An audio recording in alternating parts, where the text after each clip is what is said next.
Bismillahirrahmanirrahim. Assalamualaikum warahmatullahi wabarakatuh.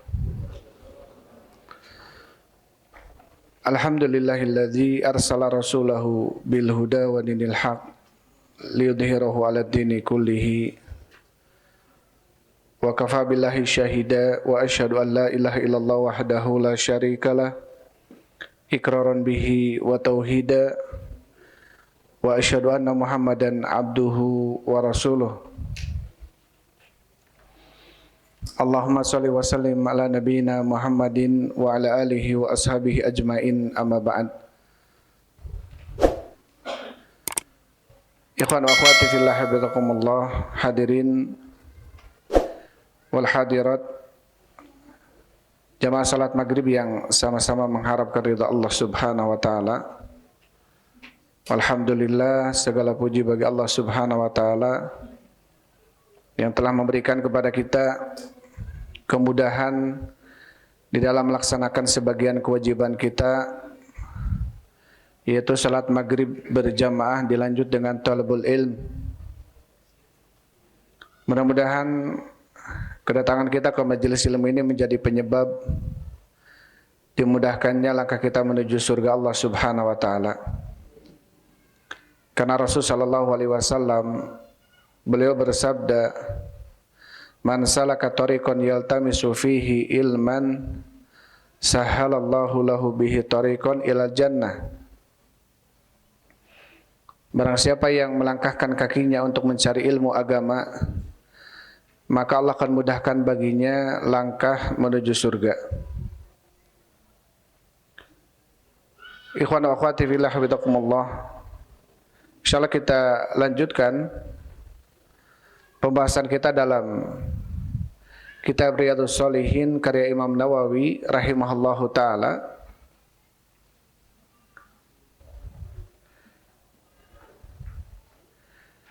Baik, kita masih di dalam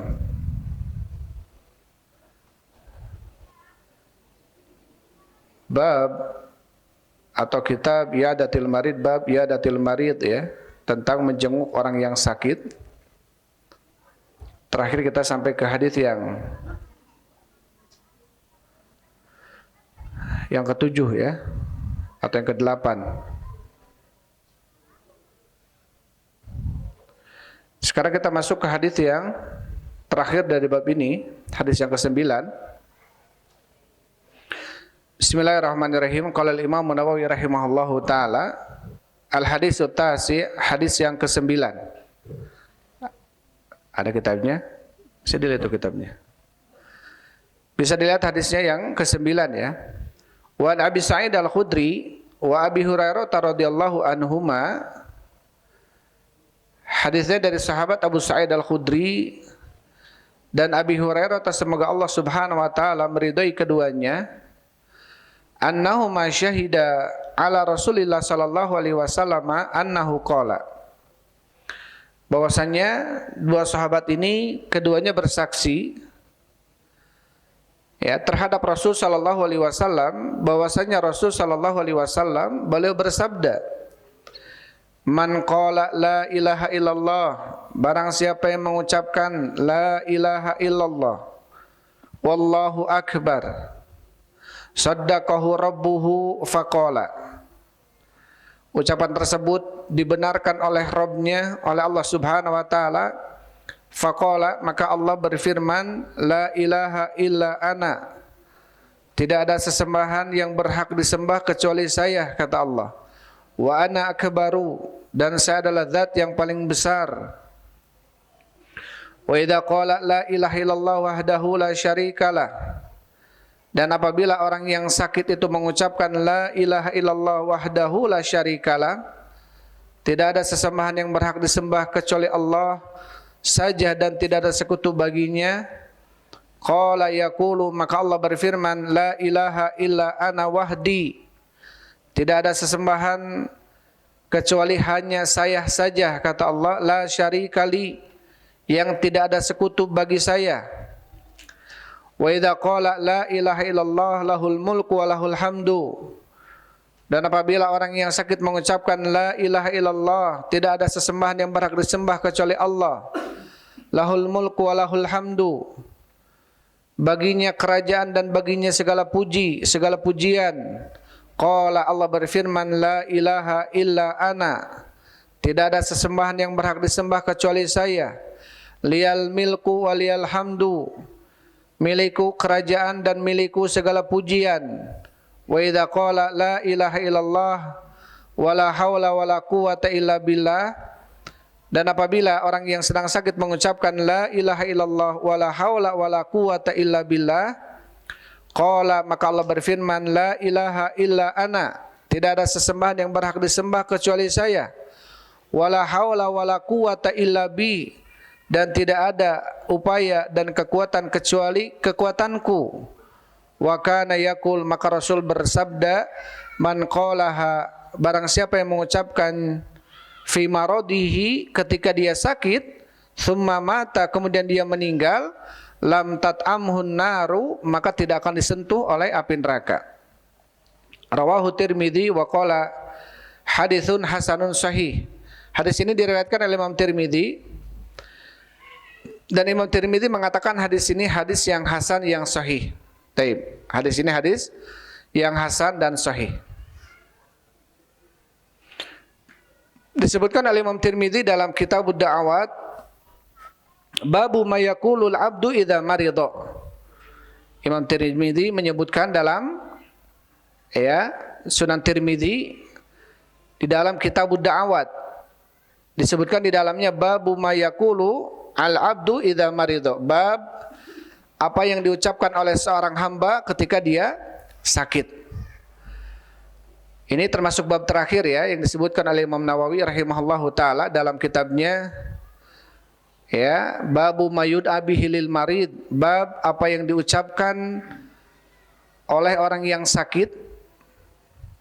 Kemarin sebelumnya ada 8 hadis tentang apa saja yang harus diucapkan oleh seseorang ketika menjenguk orang sakit. Ini hadisnya sudah kita bahas tentang ucapan Allahumma rabban nas mudhibal ba's ishfi anta syafi la shifaan illa shifauka shifaan la yughadiru saqama, atau doa yang lainnya Rasulullah SAW mengajarkan tentang apa? As'alullahal azim rabbal arsyil azim an yasfiyaka, aku meminta kepada Allah, Rabbnya arasy yang agung, dan meminta kepada Allah yang maha agung, pemilik arasy yang agung, an yasfiyaka, agar Allah menyembuhkanmu. Ini termasuk doa yang sepantasnya orang yang menjenguk mendoakan orang yang sakit dengan doa-doa ini. Atau doa apa lagi? Seperti doa yang diajarkan oleh Rasulullah sebelumnya, riwayat Muslim. Seseorang dia meletakkan tangannya, jadi ketika kita menjenguk orang sakit, maka kemudian apa? Kita letakkan tangan kita di tempat atau badan orang yang kita jenguk. Misalkan dia sakit dadanya, kita tempelkan tangan kita di dadanya. Kemudian apa yang diucapkan? Bismillah, Bismillah, Bismillah. Kemudian mengatakan apa? A'udzu bi'izzatillahi wa qudratihi min syarri ma ajidu wa uhadzir. A'udzu bi'izzatillahi wa qudratihi min syarri ma ajidu wa uhadzir. Ucapkan itu 7 kali kata Rasulullah. Diucapkan itu 7 kali. Atau boleh seseorang ketika menjenguk orang sakit ditempelkan di tempat yang sakitnya, Allahumma shfi fulanan. Sebagaimana Rasul ketika Sa'ad bin Abi Waqqas sedang sakit, maka Rasul kemudian apa? Rasul menjenguknya dan mendoakannya dengan meletakkan tangan di tempat sakit yang dirasakan oleh Sa'ad bin Abi Waqqas. Allahumma shfi Sa'dan, Allahumma shfi Sa'dan, Allahumma shfi Sa'dan. Ya Allah sembuhkanlah Sa'ad, ya Allah sembuhkanlah Sa'ad, ya Allah sembuhkanlah Sa'ad. Kalau kita jenguk seseorang teman kita, saudara kita, siapapun namanya, mau Abdullah, mau Abdurrahman, kita sebut namanya. Allah masfi Abdullah, Allah masfi Abdurrahman, Allah masfi Ahmad, siapapun namanya. Ini termasuk doa-doa yang dicontohkan oleh Rasul sallallahu alaihi wasallam. Ini doa yang diucapkan oleh orang yang menjenguknya.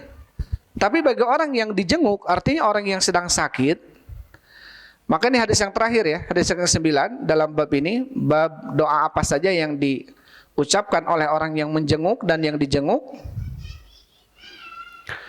Atau juga apa doa yang kemarin terakhir, ya, Rasulullah SAW pernah menjenguk orang Arab, orang Badui, dan Rasul mengatakan kepadanya ketika menjenguknya, la ba'sa tahurun insyaallah, tidak apa-apa, tahurun insyaallah, artinya bersih insyaallah.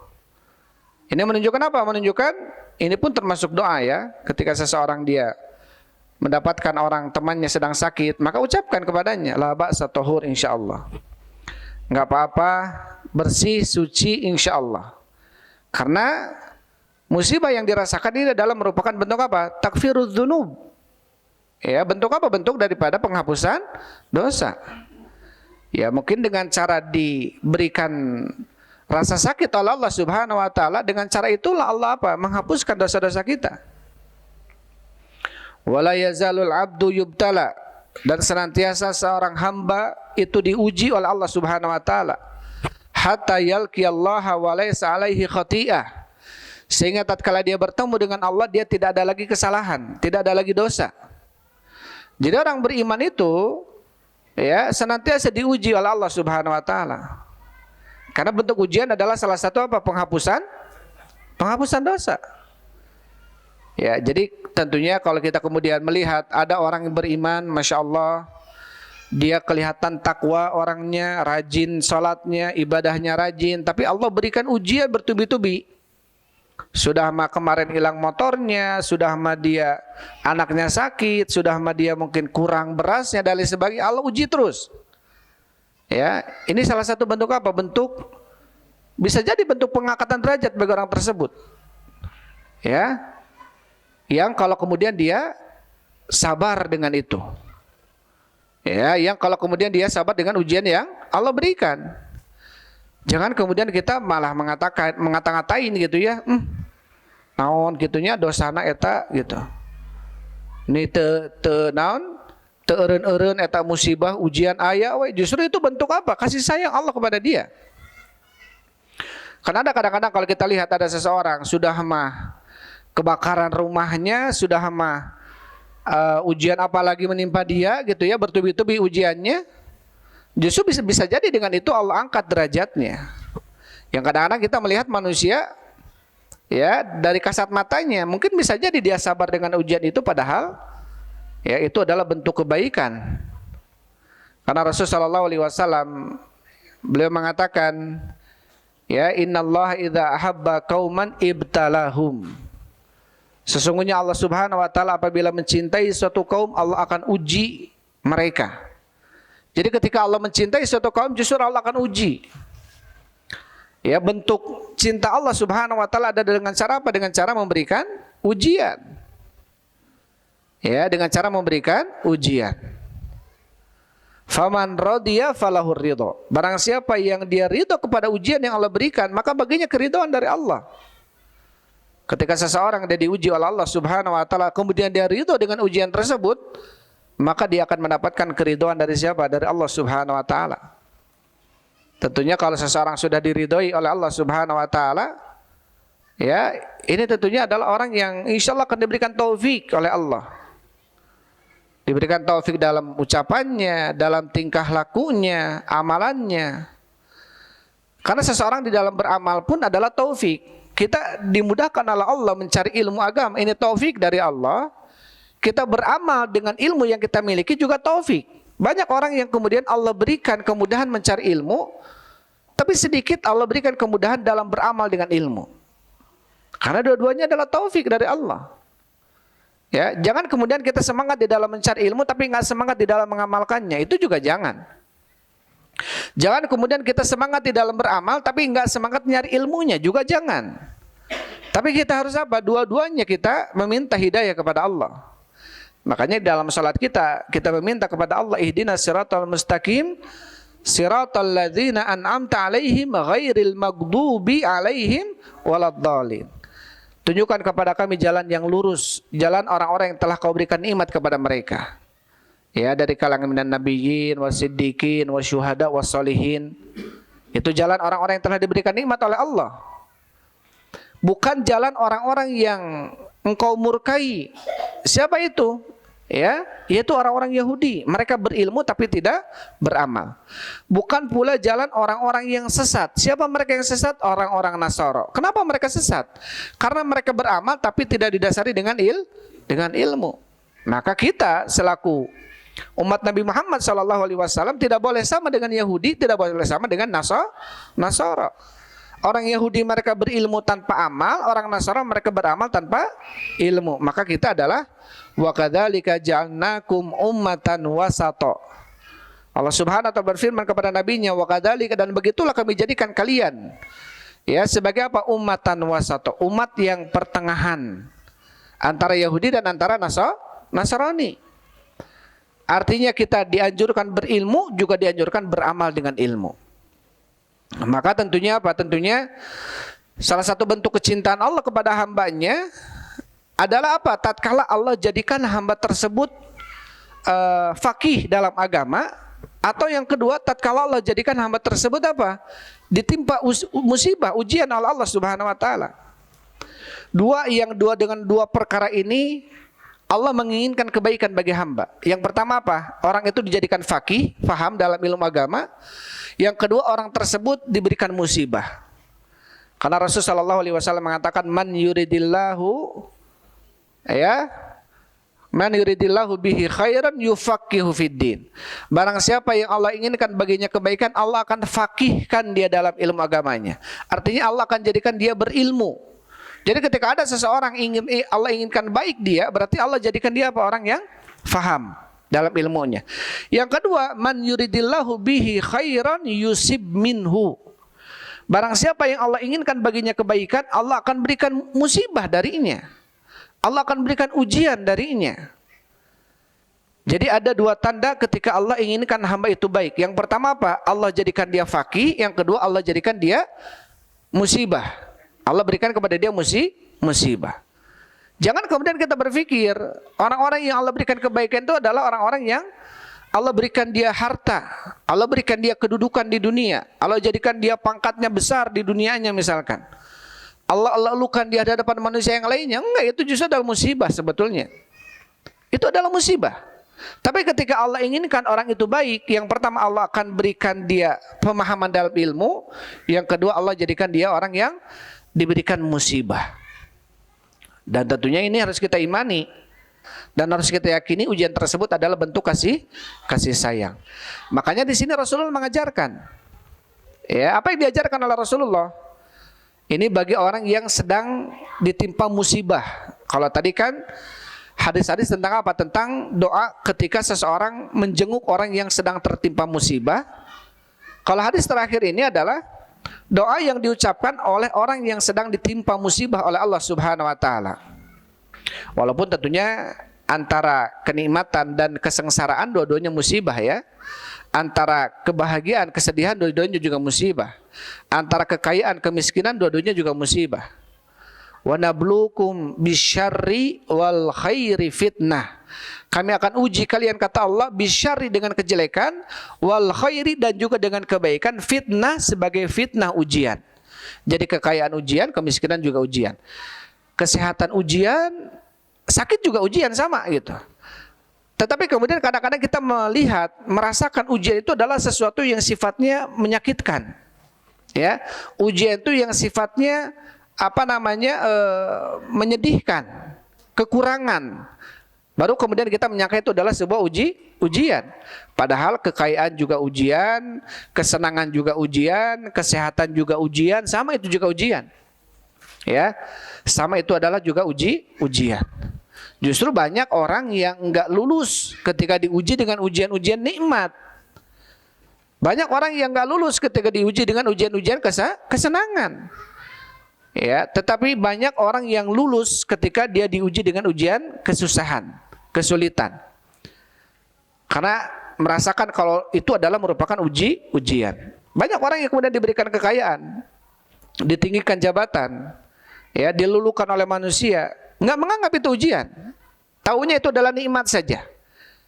Padahal tentunya kekayaan ada hak-hak yang perlu untuk kita perhatikan dalam kekayaan kita. Ya, semakin kita kaya semakin banyak hak orang yang harus kita tunaikan hak itu, hak harta. Karena Allah berfirman wa fi amwalihim haqqun lisail wal mahrum, di dalam harta mereka ada hak bagi orang-orang yang meminta dan orang-orang yang terhalang daripada harta. Artinya semakin banyak harta semakin banyak yang harus dikeluarkan tentunya. Tetapi kondisinya justru manusia semakin banyak harta semakin susah untuk mengeluarkan. Ya, karena sifat manusia seperti itu. Adapun hadis yang ke-9 tadi kita sebutkan ya, hadis dari Abu Sa'id Al-Khudri dan hadis dari Abu Hurairah. Beliau berdua ini menyaksikan atau bersaksi bahwasanya Rasul sallallahu alaihi wasallam bersabda, barang siapa yang dia mengucapkan la ilaha illallah wallahu akbar, kemudian la ilaha illallah wahdahu la syarikalah, kemudian mengucapkan la ilaha illallah lahul mulku wa lahul hamdu, kemudian dia mengucapkan la ilaha illallah wala haula wala quwata illa billah. Barang siapa yang mengucapkan itu ketika dia sakit, jadi ketika dia ditimpa musibah, ya, kemudian dia berzikir dengan zikir itu, apa saja, la ilaha illallah wallahu akbar, la ilaha illallah wahdahu la syarikalah, la ilaha illallah wala haula wala quwata illa billah. Barang siapa yang dia mengucapkan zikir itu ketika dia sakit, apa kata Rasulullah? Kemudian dia meninggal, lam tat'amhu an-naru, artinya apa? Tidak akan disentuh oleh api neraka. Ini jaminan dari Rasul sallallahu alaihi wasallam, ya, ini jaminan dari Rasulullah sallallahu alaihi wasallam. Berkata Syekh Muhammad bin Shalih Al-Utsaimin rahimahullahu taala, amma hadza fa huwa fima yad'u bihil maridu nafsahu. Adapun zikir yang tadi disampaikan ini adalah zikir yang diucapkan oleh orang yang sedang sakit. Beda zikir-zikir hadis dari 1 yang ke-8 sampai ke-8 adalah zikir doa yang diucapkan oleh orang yang menjenguk orang sakit. Tapi kalau hadis yang ke-9 ini adalah doa yang dianjurkan gitu ya, sepantasnya orang yang sakit mengucapkan ini.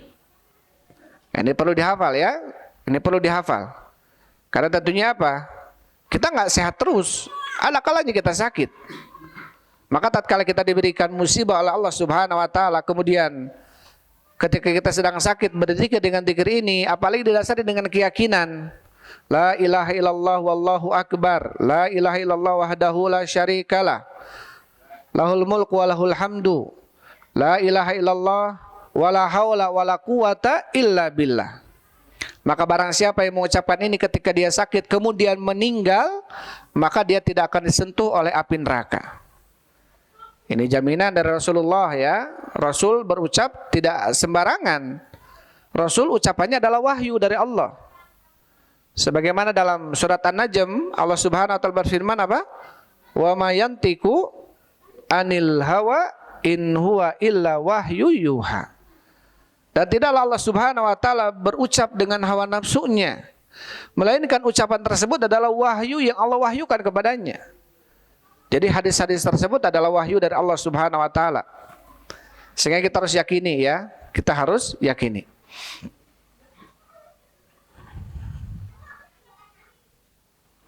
Kemudian Syekh Utsaimin rahimallahu taala mengatakan, dzalika yakun min asbabi tahrimil insani 'alan nar. Doa tersebut termasuk sebab ya terhalangnya seseorang manusia dari api neraka. Fayan bagilil insani an yahfadha hadza dzikra. Maka sepantasnya bagi seorang manusia untuk menjaga zikir ini, menjaga zikir yang tadi disampaikan ya. Wa an yaktsura minhu fi hali maradihi, dan untuk memperbanyak zikir tersebut dikala dia sedang sakit, hatta yakhtimalahu bil khairi insyaallah taala, sampai ya mengkhatamkan dengan zikir tersebut dengan kebaikan. Artinya zikir tersebut dia ucapkan ketika sakit, sampai ini adalah merupakan penghujung dia sakit dengan zikir tersebut adalah merupakan kebaikan insyaallah. Wallahul muwaffiq, dan Allah lah yang memberikan taufik. Taib. Allah yang memberikan taufik tentunya. Karena kita ketika sehat, bisa aja kita kemudian ya, nanti mah kalau sedang sakit berzikir dengan ini. Kadang-kadang kalau kita sedang sakit, ujiannya beda lagi. Ujiannya beda lagi. Apalagi kalau sedang sakit, kadang-kadang kita suudzon sama Allah Subhanahu wa taala. Makanya kenapa perlu kita saling menjenguk, saling menasehati, saling menguatkan ketika sedang sakit. Karena kondisi sedang sakit, Syekh Utsaimin pernah kita sebutkan ya, termasuk mustajabu doa inda inkisaril qalbi.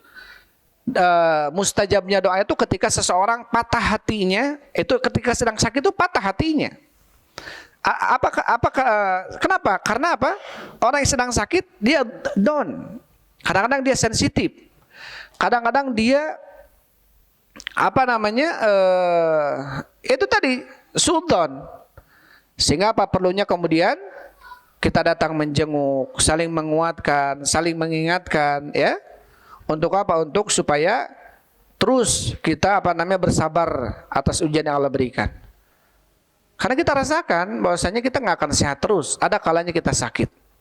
Ada kalanya kita sakit sehingga perlu kenapa saling menjenguk. Karena apa? Ketika kita sakit dan itu tadi manfaatnya. Lagi suudzon, lagi putus asa, lagi moodnya kurang enak gitu ya. Tapi kemudian datang saudara kita menjenguk, menyabarkan, sing kuat, sing sabar, ujian, cobaan, ya. Ini akan membuat kita lebih kuat. Ini akan membuat kita lebih kuat. Makanya tentunya penting ya untuk kita saling menjenguk, saling mendoakan agar diberikan kekuatan ya oleh Allah Subhanahu wa taala. Taib, ini berarti hadis terakhir ya dari bab mayud abihi lil marid, bab apa yang diucapkan, didoakan bagi orang yang sakit. Ada 7 doa ya dalam hadis yang tadi kita sampaikan, dan doa yang terakhir ini adalah doa yang dianjurkan justru bagi orang yang sedang sakit dia membacanya. Tapi kita masuk ke bab yang setelahnya.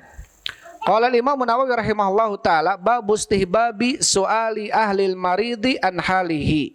Bab istihbab, disukainya, suali ahlil marid, bertanya kepada keluarganya yang sakit, an halihi, tentang kondisi orang yang sakit. Jadi dalam bab ini ada termasuk mustahab, perkara yang disukai dalam syariat ketika kita bertanya tentang kondisi kepada keluarga yang sedang sakit. Misalkan sedang sakit anaknya, kita nanya ke bapaknya. Sedang sakit bapaknya, kita nanya ke anaknya, gimana kondisinya, gimana keadaannya. Ya, ini termasuk perkara yang dianjurkan, mustahab. Apa mustahab? Artinya disukai dalam syariat. Dianjurkan, disukai oleh syariat, oleh Allah dan Rasulnya. Setelah membawakan bab, Imam Nawawi rahimahullahu taala kemudian membawakan beberapa hadis ya dalam bab ini. Cuma satu hadis ya dalam bab ini. Dalam bab ini cuma satu hadis. Ya, hadis dari sahabat Ibnu Abbas. Taib, an Ibnu Abbasin radhiyallahu anhuma, dari Ibnu Abbas semoga Allah meridai keduanya. Anna Ali bin Abi Thalib radhiyallahu anhu, bahwasanya Ali bin Abi Thalib semoga Allah meridainya, kharaja min indi Rasulillah sallallahu alaihi wasallam, beliau keluar dari ruangan atau dari rumah atau ruangan Rasul sallallahu alaihi wasallam, fi wajhihi alladhi tuwfiya fihi. Ya, keluar dari Rasul sallallahu alaihi wasallam di dalam kondisi sakitnya Rasul, yang Rasul wafat dengan sakit itu. Jadi ketika Rasulullah sakit dan Rasul wafat, Ali bin Abi Thalib pernah menjenguk dulu gitu. Faqala an-nasu, maka manusia, para sahabat bertanya, ya Abul Hasan, wahai Abul Hasan. Ini anak tertuanya Ali bin Abi Thalib. Ya Abul Hasan, wahai Abul Hasan. Ali bin Abi Thalib pernah dipanggil oleh Rasul dengan Abul Hasan, dengan Abu Turab ya. Abul Husain, karena anaknya juga ada namanya Husain. Di sini para sahabat bertanya, ya Abul Hasan, wahai Abul Hasan, kaifa asbaha Rasulullah sallallahu alaihi wasallam? Bagaimana kondisi Rasul sallallahu alaihi wasallam? Qala asbaha bihamdillahi barian. Alhamdulillah, kondisi Rasul sallallahu alaihi wasallam dengan segala puji bagi Allah barian. Beliau sehat atau membaik gitu ya. Rawahul Bukhari. Hadis ini diriwayatkan oleh Imam Bukhari. Taib. Dikatakan oleh Syekh Muhammad bin Shalih Al-Utsaimin rahimahullahu taala, setelah Imam Nawawi rahimahullahu taala menyebutkan dalam kitabnya Riyadhus Shalihin ya tentang ada bagaimana cara menjenguk orang sakit, ada bagaimana cara mendoakan orang yang sakit, maka di sini Imam Nawawi rahimahullahu taala menjelaskan tentang apa? Termasuk etika juga apa? Menanyakan kondisi orang yang sakit. Nah, ini juga termasuk apa? Termasuk perkara dalam etika ya, saling menjenguk, yaitu menanyakan. Wa nadzalika minal umuri allati ja'at biha sunnatu. Dan hal ini termasuk perkara yang telah datang hal itu dengan sunnah, artinya datang dengan dalil. Sebagaimana Ibnu Abbas, semoga Allah meridhai keduanya, bahwasanya Ali bin Abi Thalib, ya hadis yang tadi disampaikan ya, ketika keluar dari Rasulullah, ketika itu Rasul sakit, yang dengan sakit itu Rasul meninggal, dan Ali bin Abi Thalib adalah anak pamannya Rasul sallallahu alaihi wasallam ya, anak Abu Thalib, berarti sepupu dengan Rasul sallallahu alaihi wasallam.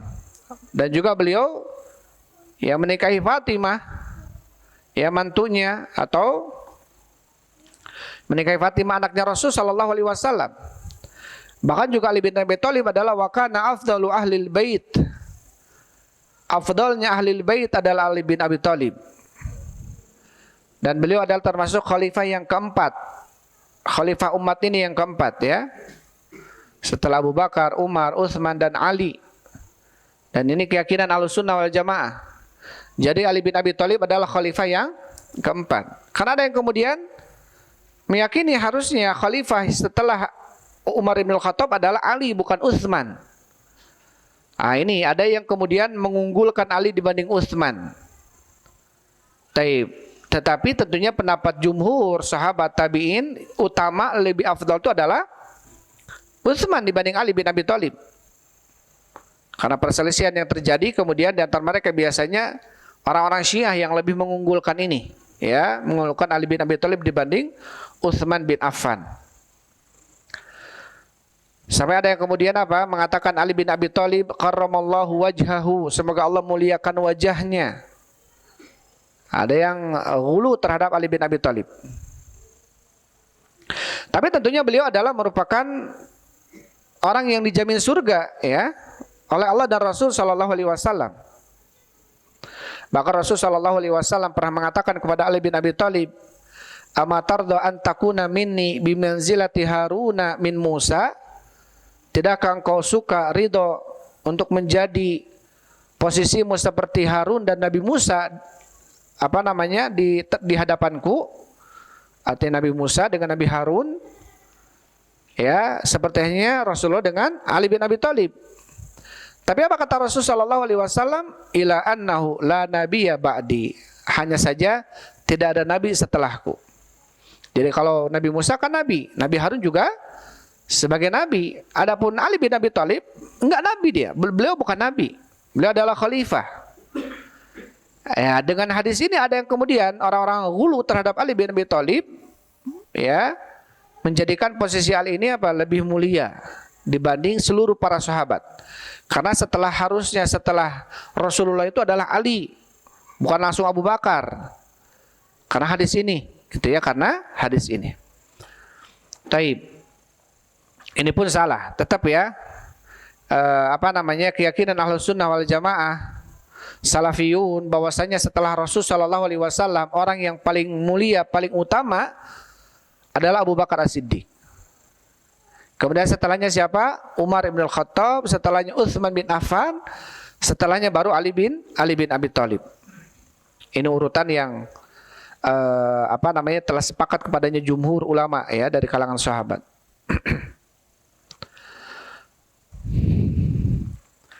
Taib. Jadi di sini Rasul sallallahu alaihi wasallam ketika itu beliau sedang sakit, kemudian Ali bin Abi Thalib menjenguknya. Kemudian Ali bin Abi Thalib menjenguknya. Dan Nabi SAW itu ketika sedang sakit, tetap beliau ini menggilir istri-istrinya yang 9 itu. Ya, tetap beliau ini menggilir istri-istrinya yang 9. Kecuali Saudah binti Zam'ah, beliau pernah memberikan harinya untuk Aisyah radhiyallahu anha. Jadi ketika sakit, hari ini bagian siapa? Hari ini bagian ini. Hari ini bagian siapa? Hari ini bagian ini. Dan pernah Rasulullah ketika di akhir-akhir sakit, Rasul inginnya di tempat Aisyah. Akhirnya kemudian istri-istri yang lainnya menyetujuinya. Sudah, sekarang Rasulullah di tempat Aisyah seluruhnya. Sampai wafatnya di kamarnya Aisyah radhiyallahu anha ya. Bahkan wafatnya di kamarnya Aisyah radhiyallahu anha sampai meninggal.